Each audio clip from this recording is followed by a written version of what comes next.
I'm the quintessential failure.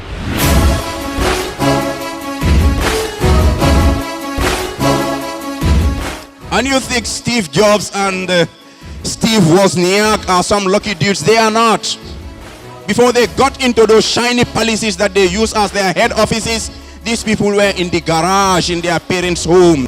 And that's why recently when I met a young Gambian in tech, real tech, in Kotu, and his office was in the backyard, I was very happy. I said we should take a selfie for Facebook. He said, no, this office is not organized. I said, you know why I'm doing this? Because Steve Jobs and Steve Wozniak, who founded the glorious Apple company, they were in a similar situation at start. So failure is not always a bad thing.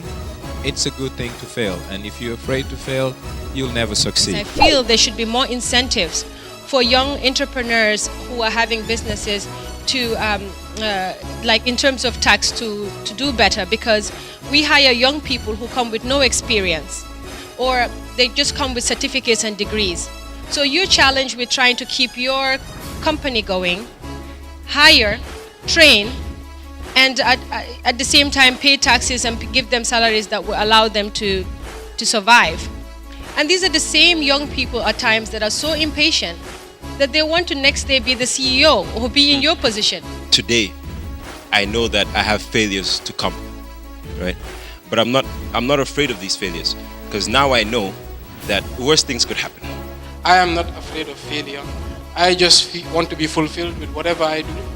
If I fail, that's fine. I just get up and figure out something else. I don't think anyone's particular faith is in one sector or one product or one career. I mean, you have something God has given everybody, which is ingenuity. It's your ability to think, to create, to find solutions. And as long as you believe in yourself, there's no limits to what you can do.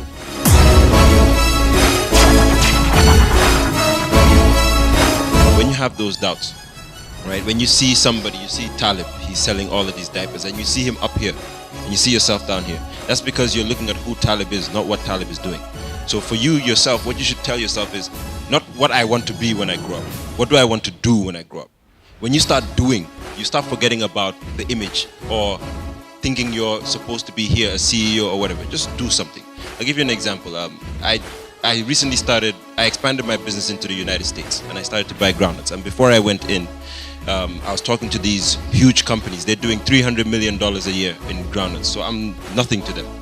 And the whole time they were telling me, are you sure that you can do business with us? Who are you? You know, are you sure you're big enough to do business with us? You know, and they were making me doubt myself. You know, and I really doubted myself. I was really like, you know, man, I'm way in over my head. These guys, this is the real business. I'm just a guy in Gambia trying. So when I made it a point to go there to them and to present my case and say, listen, I want you to supply me. Imagine a small company like mine going to a $300 million company and tell them, I want to be your customer, right? And they were like, you're joking.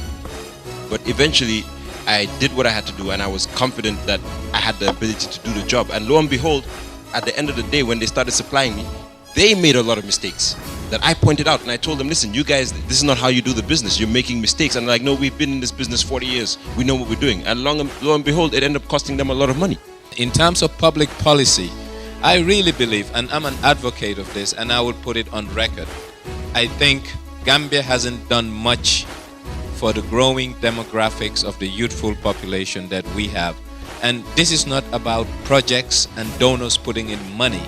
It's about having the requisite public policy tool to fix this anomaly. If you have a population where 40% of your population are between the ages of 17 and 34, to be honest, I think the issue is twofold: schools and access to opportunities.